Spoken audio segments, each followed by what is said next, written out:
Hello बच्चों, नमस्कार। मैं Indrajit Yadav and chemistry classes में आपका स्वागत करता हूं।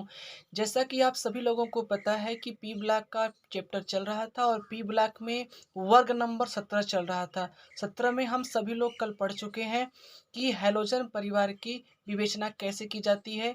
इस प्रकार एग्जाम में क्वेश्चन होगा, क्योंकि अब समय बहुत नज़दीक आ रहा है बच्चों। 4 ही 5 महीना और समय है, तो हर टॉपिक को क्लियर पढ़ते जाना और इस भी रटो मत। अभी एक दो बार उस टॉपिक को समझो, जब एग्ज़ाम नज़दीक आ जाएगा तो उस टॉपिक को हम कई बार रिवीजन करेंगे और करेंगे बच्चों, और लिखेंगे भी उसको। और मैं आपको बता रहा हूँ कि जितने भी क्वेश्चन इंपॉर्टेंट होंगे उन सभी क्वेश्चनों को मैं बना बना के सेंड करूँगा वीडियो। तो बच्चों, कल हम लोग पढ़ चुके थे उनकी विवेचना, कि कैसे उनकी विवेचना होती है इलेक्ट्रॉनिक विन्यास के आधार पर। परमाणु त्रिज्या मैंने कल पढ़ा, इलेक्ट्रॉन बंधुता पढ़ा, रंग के बारे में पढ़ा, अक्सीकरण संख्या पढ़ा, संयोजकता पढ़ा। आज बच्चों हमें पढ़ना है कि इनकी रासायनिक गुणधर्म क्या होता है। तो बच्चों, पॉइंट कह रहा है अक्षीकारक प्रवृत्ति। हैलोजन परिवार के जितने भी तत्व होते हैं वह प्रबल अक्षीकारक गुण को दर्शाते हैं। तो क्या रीजन है सर कि प्रबल अक्षीकारक गुण को दर्शाते हैं?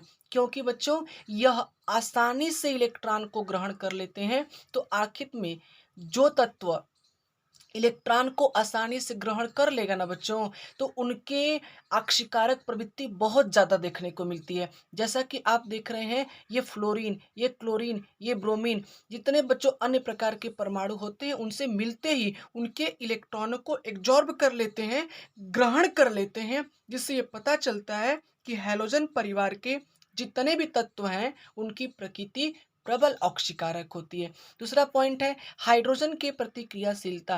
बच्चों ध्यान देना, किसी भी परिस्थिति में अगर हम हैलोजन परिवार के तत्वों को रखेंगे और हाइड्रोजन से अभिक्रिया कराएंगे तो वह सीधे संयोग करके हाइड्रोजन हैलाइड का क्या करेगा, निर्माण करेगा। लेकिन बच्चों, इस निर्माण में ध्यान देने वाली बात ये होती है कि जैसे परमाणु परमाणु का आकार अगर एकदम बराबर होता है, अगर जैसे कोई परमाणु है, दूसरा परमाणु, दोनों परमाणुओं का आकार एकदम बराबर होता है तो अभिक्रिया तेजी से नहीं हो पाती।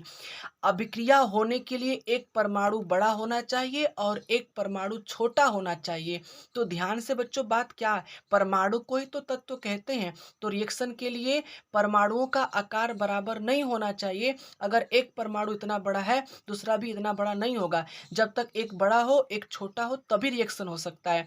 तो देखिए, हाइड्रोजन है और फ्लोरीन है, ये तुरंत आपस में अभिक्रिया करते हैं। तो इनकी जो परमाणु का आकार होता है फ्लोरीन का और हाइड्रोजन का, वह समथिंग नहीं होता, बराबर नहीं होता है। इसलिए वो तुरंत अभिक्रिया करके हाइड्रोजन फ्लोराइड का निर्माण करते हैं। उससे कुछ बराबर में, हल्का सा बराबर में मिलता है, कि बराबर इनका भी नहीं होता क्लोरीन और हाइड्रोजन का, तुरंत मिलके हाइड्रोक्लोरिक अम्ल का निर्माण करते हैं।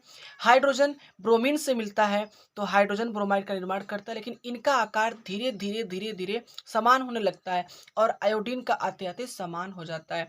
जब हाइड्रोजन परमाणु का आकार और आयोडीन परमाणु का आकार समान होता है तो अभिक्रिया नहीं हो पाती है। तो इसलिए हम वहां पर उत्प्रेरक रख देते हैं, जिससे हाइड्रोजन आयोडाइड का निर्माण होता है। बच्चों, कहने का तात्पर्य यह है कि परमाणु का आकार अगर दूसरों एक दूसरे के बराबर होगा तो अभिक्रिया नहीं हो पाती है। अगर बराबर नहीं होगा तो अभिक्रिया बहुत तेजी से होती है।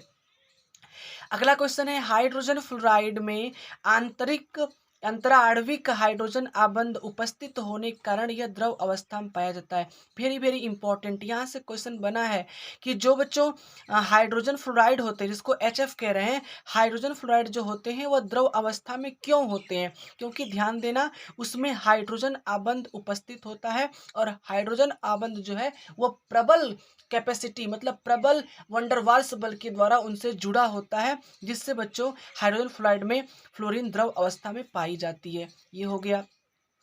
अब क्वेश्चन है, आवर्त सारणी में यथाक्रम आवर्त में हैलोजन की अधिकतम ऋणात्मक एंथैल्पी या बच्चों लब्धि एंथैल्पी क्यों होती है? तो बच्चों, इसका उत्तर तो आपको पता है कि जितने भी हैलोजन परिवार के तत्व होते हैं उनका आकार छोटा होता है और उनकी प्रभावी नाभिकीय आवेश बहुत ज़्यादा होती है, क्योंकि वह नाभिक से आकर्षण क्षमता के कारण पास में रहते हैं, तो नाभिक का आकर्षण उन पे बहुत ज़्यादा होता है क्योंकि वो ऋणावेशित होते हैं।